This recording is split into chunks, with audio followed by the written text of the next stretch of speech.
the sense of doing retrievals I learned from basically, well, I'd seen other people talk about it, but I really learned in detail from Bruce Moen, who's a sort of he's passed on now, but he was a sort of a graduate of the Monroe Institute and all the courses that they did there.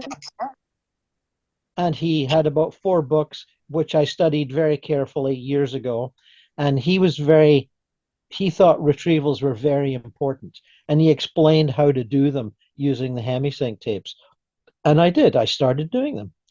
And the basic principle behind a retrieval or a rescue, if you want to call it that, is the notion that although many souls move quickly to the Summerland of the afterlife and get adjusted fairly well and fairly smoothly, there are others that are either through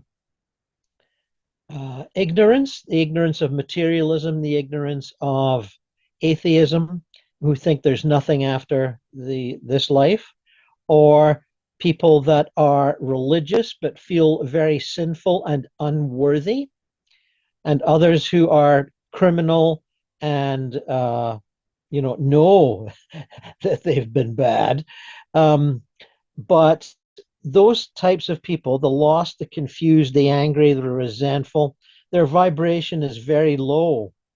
And the spirit guides that live permanently in the astral plane or the spirit worlds, they can't seem to lower their vibration far enough to effectively communicate with these lost souls.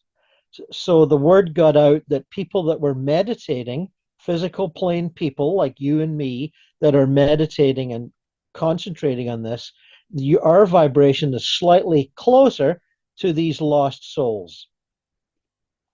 And that's why the whole practice, as I understand it, of retrieval and rescue got going.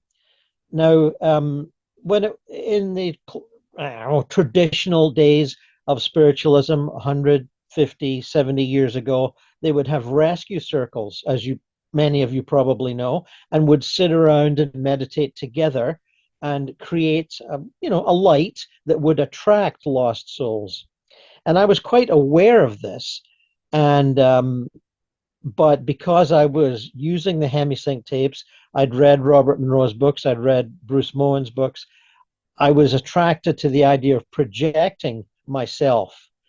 And so essentially, I wouldn't say it's a reversal of the traditional method, but the traditional method is passive. You create a warm, welcoming light for lost souls who will generally see it as a light in the darkness, and they will be attracted to that light, and then the medium in the group will talk to them and convince them to move on, sometimes easily, sometimes not so easily. So it's a reversal of that. It's more active than passive. No, I'm not saying it's better. I'm just saying it's another way to do it. And it's the way that I seem to be proficient.